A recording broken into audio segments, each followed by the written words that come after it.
बंद है। इसमें कोटा जिले से सांसद का चुनाव लड़ चुके बहुजन समाज पार्टी से उम्मीदवार धनराज जी यादव मौजूद है। उनसे भी बातचीत करते हैं कि 21 अगस्त का ये जो भारत बंद है, सुप्रीम कोर्ट की टिप्पणी के बाद इसका समाज पे क्या असर होगा। सर नमस्कार। नमस्कार। जिस तरह से सुप्रीम कोर्ट ने आदेश दिया कि एक SC ST में वर्गीकरण होना चाहिए, तो वर्गीकरण के बाद समाज में वैमनस्यता ज़्यादा बढ़ेगी या फिर सुप्रीम कोर्ट के हिसाब से जो नीचे का तबका है उसको लाभ ज़्यादा मिलेगा? आपका क्या मानना है इस मैटर में? देखो, ये सुप्रीम कोर्ट का जो आदेश हुआ है, ये समस्त SC समाज, ST SC जो समाज है, उन सबके लिए घातक है। उसका कारण ये है कि पहले ही ST SC को उन्होंने 6746 जातियों में बांट दिया, और इससे कहीं ना कहीं ये समाज भी आपस में बैठेगा।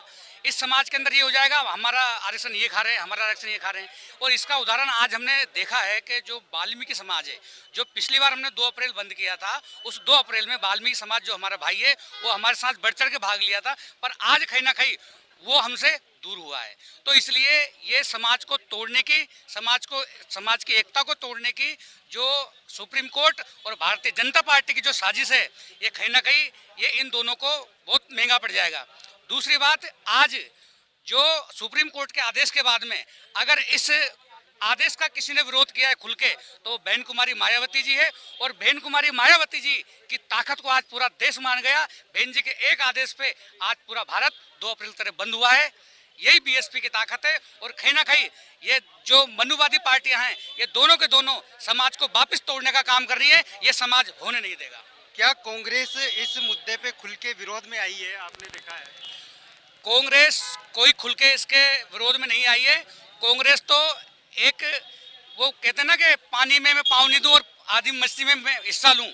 तो कांग्रेस की जो नीति है वो हमेशा ये रही है कि लास्ट टाइम पे वो ये जताती है कि ये हमने किया है, जबकि कांग्रेस का कोई योगदान नहीं है। कांग्रेस के जो बड़े नेता हैं, ये छोटे मोटे नेता हैं, इनकी आवाज़ चाहे कुछ भी हो, पर कांग्रेस के जो मुखिया है राहुल गांधी, चाहे कांग्रेस के बड़े बड़े नेताओं, अभी तक इस मुद्दे पर कोई भी नहीं बोला है। इसलिए कहीं ना कहीं ये कांग्रेस भी इसमें मिली हुई है। क्या भारतीय जनता पार्टी और कांग्रेस दोनों ने मिलकर दलितों के साथ ये षड्यंत्र के तहत जो वर्गीकरण का फैसला लिया है, ये इन दोनों को नुकसान पहुंचाएगा, आपको मजबूत करेगा, ऐसा लगता है आपको? देखो, ये बात समाज समझ जाए।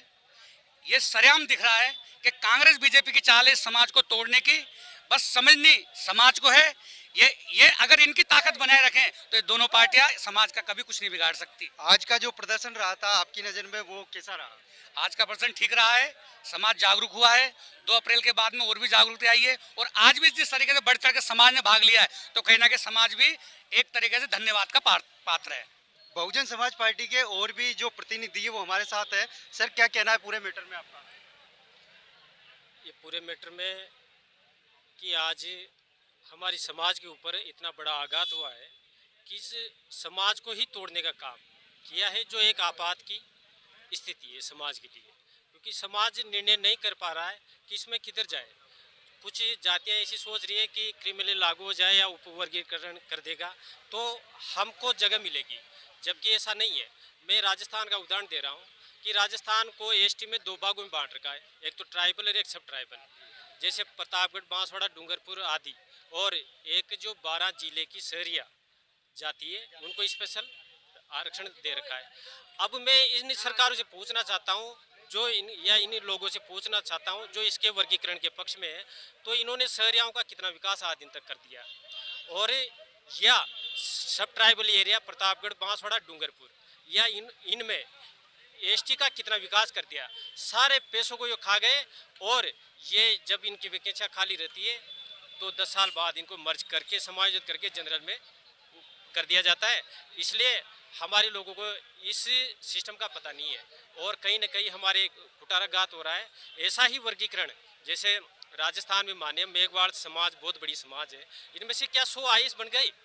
मैं पूरे मीडिया के माध्यम से, आपके माध्यम से पूछना चाह रहा हूँ, जो इसका समर्थन करते हैं, क्या 100 IAS बन गए? यदि 100 IAS बन गई तो क्या मेघवाल समाज वाकई में तरक्की कर गया? मेघवाल समाज के साथ तो आज भी मटका छूने के साथ में शून्य से मार दिया।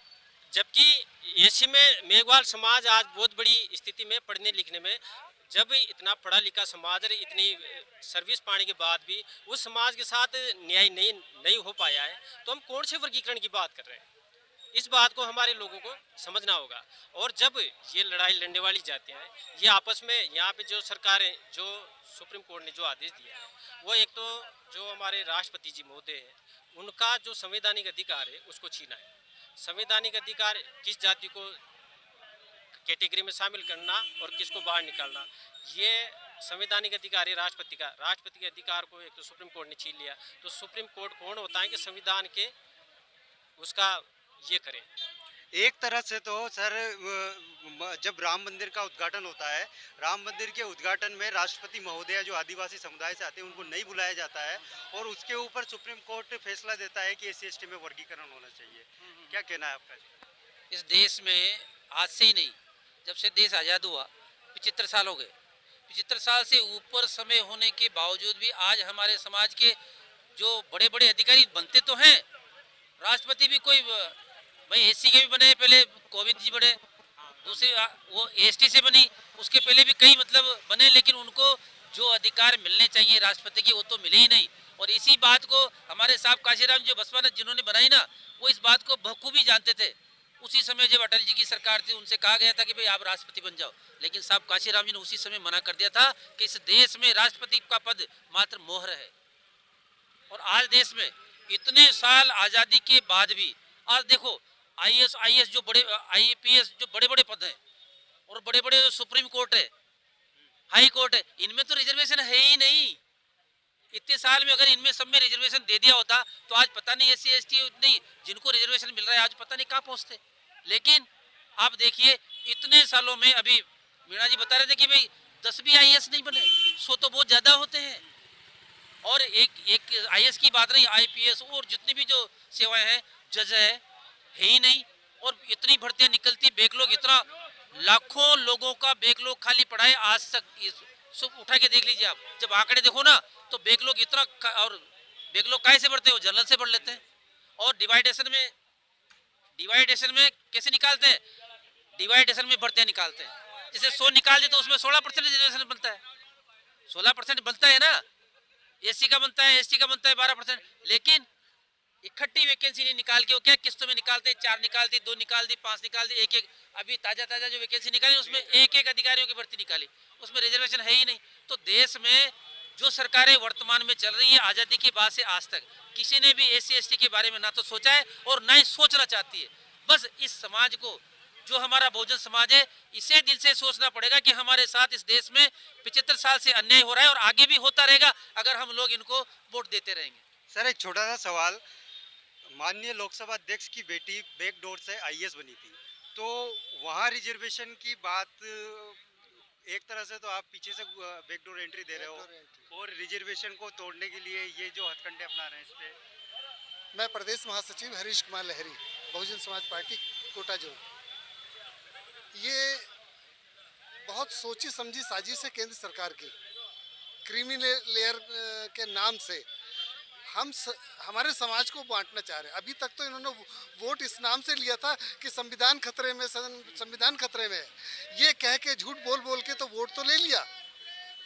आज हमको आपस में कैसे लड़ाएं, उसके तहत इन्होंने 1 अगस्त को जो आदेश पारित किया है वो फूट डालो वाली नीति पे है, फूट डालो राज करो। मतलब एक ही समाज के व्यक्ति में एक को बोलेगा कि तेरे को रिजर्वेशन मिल गया, अब तेरे बेटों को नहीं मिलेगा, ये कैसे हो सकता है? जबकि बाबा साहब ने जो संविधान बनाया है उसमें ये स्पष्ट रूप से लिखा है कि हमें सामाजिक परिवर्तन जब तक नहीं होगा तब तक आर्थिक मजबूती नहीं आ सकती है। तो हमें सामाजिक परिवर्तन करना, और ये सामाजिक परिवर्तन के खिलाफ है केंद्र सरकार की बोलने की जो नीति है वो विरोधी नीति है। तो ये थे हमारे साथ बहुजन समाज पार्टी के पदाधिकारी, जिनका कहना है कि कांग्रेस और बीजेपी दोनों पार्टियों ने मिलकर, और जिस तरह से संविधान का दुहाई दे के खतरे में है करके, और आज संविधान का हनन हो रहा है और दोनों पार्टियां अपनी जगह चुप है। इसी तरह की जो काम की बातें हैं, मुद्दों की बात है, वो कंटिन्यू देखने के लिए सब्सक्राइब कीजिए द लाल समाचार। कैमरा पर्सन दीपक कुमार के साथ मैं लोकेश कुमार, नमस्कार।